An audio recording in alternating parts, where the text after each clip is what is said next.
I'm Karen, and this is Josh, and welcome to episode 5 of Programming with Python for Scientists and Engineers. All right, everyone, it's time to learn how functions function. When we write programs, we usually find that we need to repeat certain groups of statements, possibly with small changes to the variables. We could cut and paste our lines and try to be sure to make all the necessary changes, but that would result in a program full of duplication. It would be hard to read and prone to errors. Instead, we should write a function. A function is a set of statements that is given a name, and that name can be used over and over throughout the program. For example, we could define a function that computes the sum of two numbers, but such function would be of limited use if the values of these two numbers were fixed. To get around this limitation, we wanted to find a function that uses two variables as input parameters. Let's call them x and y. Now, when we call the function in our script, we will pass specific values for x and y to the function. The function takes x and y, computes the sum, and returns the result. The benefit of this design is that we can reuse the same function to compute the sum for any xy number pair without the need to modify the function itself. Functions in programming languages have some of the properties of their mathematical counterparts, but have some differences also. Let's look at how we write functions in Python. The keyword is def for define. This is followed by the name of the function. Immediately after the name of the function is parentheses, enclosing variables for values that are passed into the function. These are called the function's parameters. The function name must be followed by parentheses, whether any values are passed in or not. Def begins a code block, so a colon is required. All statements are indented. A return statement is used to return a result computed by the function to the caller of the function. The documentation string, docstring, must follow the def line and be indented one level. Recall that docstrings are enclosed in triple double quotes. The docstring is optional, but it is good practice to use it for documenting what the function does. Here's a simple implementation of our sum function in Python.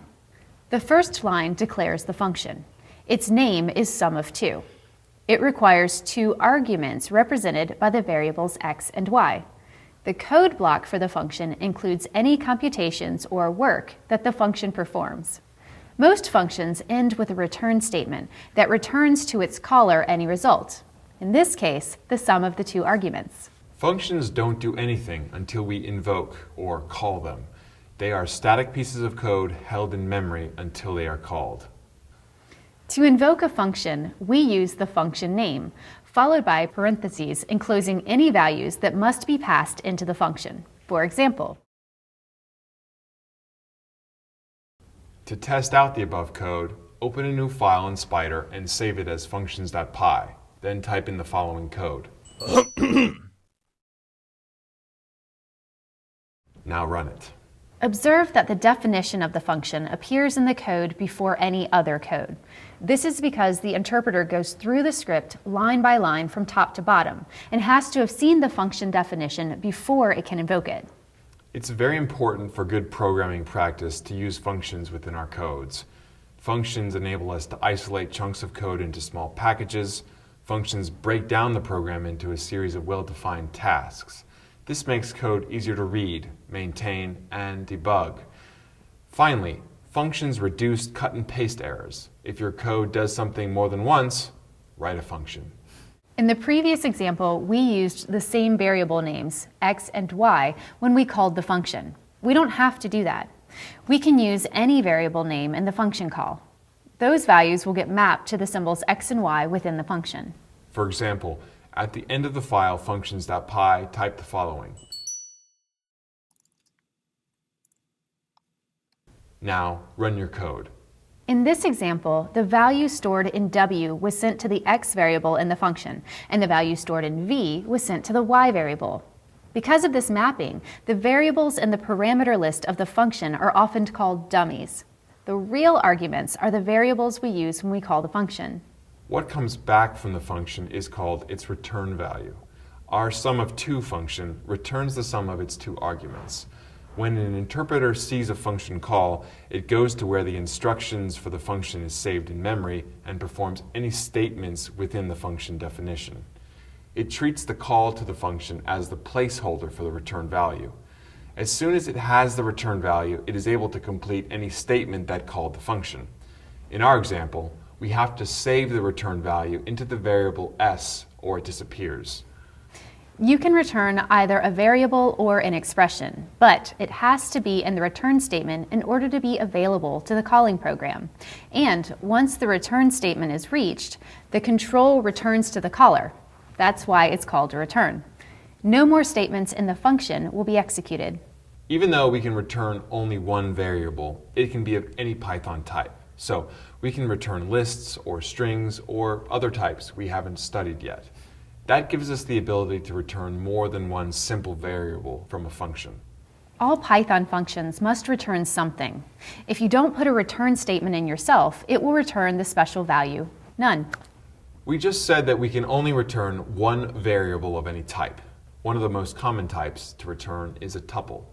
A tuple is a lot like a list, except that it is immutable. It cannot be changed once it is defined.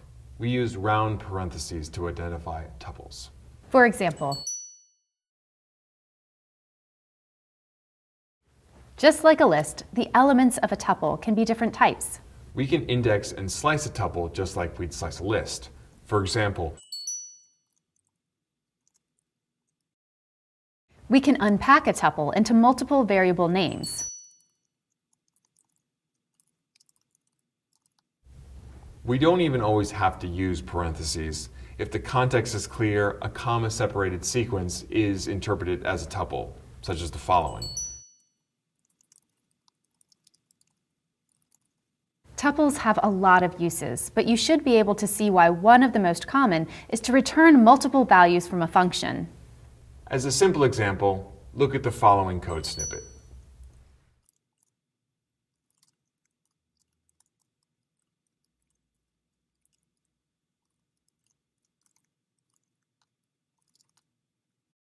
Now, let's return to studying functions.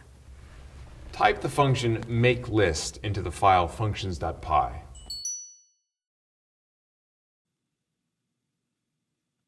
You notice that we don't assign the return value of makeList to a variable, but instead pass it directly as an argument to the print function.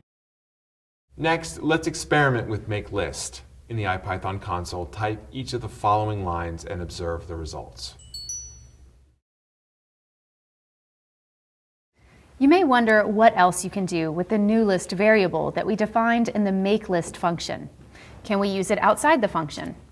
Let's try by adding the following statements at the bottom of our script. Notice the print statement. We are passing multiple arguments separated by a comma to the print function. The print function will concatenate these into a single message string. We do this to clarify which values are held by which variable in the console output. Once you finish typing, you will notice a yellow warning icon to the left of the last statement. If you hover over it, you can read the warning message, undefined name, new list. If you ignore this message and run the script anyways, the interpreter will display an error message in the console window. Name error, name, new list is not defined. This highlights an important concept: the visibility or scope of variables inside and outside of functions. In Python, the scope of a variable is the code block within which it first is referenced. Such a code block can be the enclosing file or function. So, any variable that is created in a function is visible to that function and not the calling routine. Likewise, a function will not see variables that are created outside of the function, with the exception of global variables that we won't discuss here. What does that mean for our example? The variable outside list is defined in the main code block inside the script file, not in a function.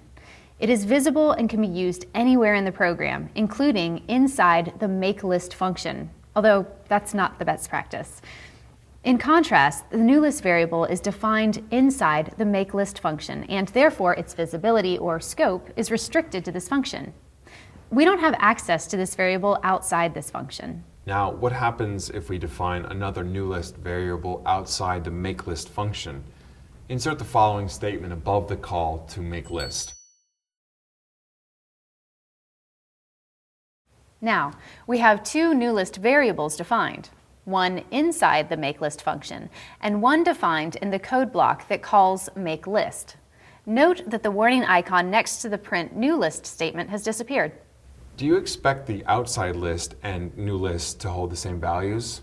Let's run the script to find out. Although the two variables share the same name, they operate within different scopes and are handled as separate entities. Therefore, each holds its own value. There's another very important aspect about how functions handle variables.